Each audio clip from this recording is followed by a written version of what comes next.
নমস্কাৰ মৰমৰ ছাত্ৰ-ছাত্ৰীসকল 16 ফেব্ৰুৱাৰীত SSLC ইংলিছ এক্সাম আছে মাত্ৰ 2 দিন বাকী এতিয়া তোমালোকে কি কৰিবা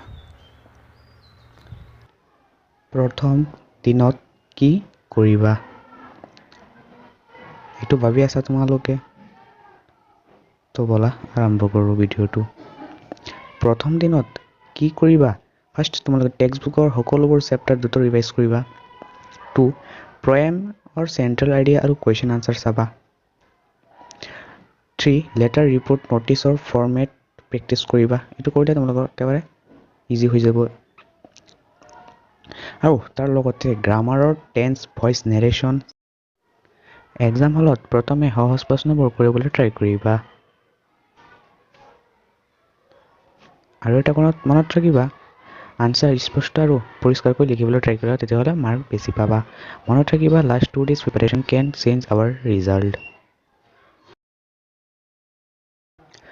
बेस्ट ऑफ लक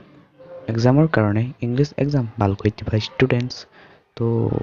লাইক কৰিবা ভিডিওটো ভাল লাগিলে আৰু তোমালোকে যদি নতুন আছে প্লিজ চেনেলটো সাবস্ক্ৰাইব কৰি পাশে থকা বেল আইকনখন প্ৰেছ কৰি